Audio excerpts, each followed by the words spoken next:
1999 সালে বিএনপির নেতৃত্বাধীন জোটে যোগ দেয় জামাত ইসলাম। একসঙ্গে সরকার পরিচালনা করা দল দুটি সমঝোতার মাধ্যমে 2022 সালের ডিসেম্বরে জোট ভেঙে 2024 সালের 7 জানুয়ারি ডামি নির্বাচনের আগে পরে আন্দোলন করে। শেখ হাসিনার পতন ঘটানো ছাত্র জনতার অভ্যুত্থানে দুটি দলেরই নেতা কর্মীর সর্বাত্মক অংশগ্রহণ ছিল।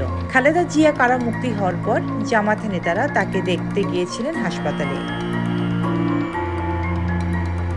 সম্প্রতি লন্ডনে চিকিৎসাধীন বিএনপির চেয়ারপারসন খালেদা জিয়ার সঙ্গে সাক্ষাৎ করেছেন জামাত ইসলামের আমির ডাক্তার শফিকুর রহমান ও নায়েবে আমির ডাক্তার সৈয়দ আবদুল্লাহ মোহাম্মদ তাহের।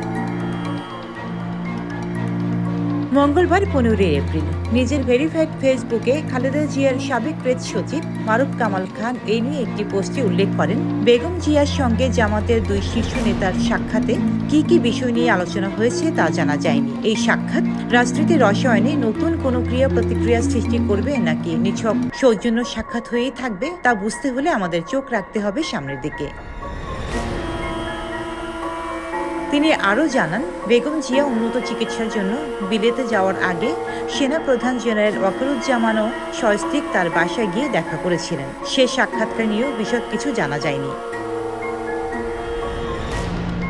প্রসঙ্গত, শেখ হাসিনা পালিয়ে যাওয়ায় সৃষ্ট নতুন রাজনৈতিক পরিস্থিতিতে অন্তর্বর্তী সরকার দায়িত্ব নেওয়ার পর থেকে একসময় মিত্র বিএনপি ও জামায়াতের মধ্যে প্রতিযোগিতা দেখা যাচ্ছে। দল দুটির নেতারা পরস্পরের কড়া সমালোচনা করছেন। নির্বাচনের সময়সীমা নিয়েও বিপরীত অবস্থান দল দুটির। বিএনপি দ্রুত নির্বাচন চাইলেও জামাত সংস্কারে জোর দিচ্ছে। তবে গত কয়েকদিনে জামাত নেতারাও নির্বাচনী রোডম্যাপের দাবিতে সরব। এমন সময় খালেদা জিয়ার সঙ্গে দলটির আমিরের সাক্ষাৎ রাজনীতিতে কৌতূহল সৃষ্টি করেছে। রোজিনা রোজি, দেশকাল নিউজ।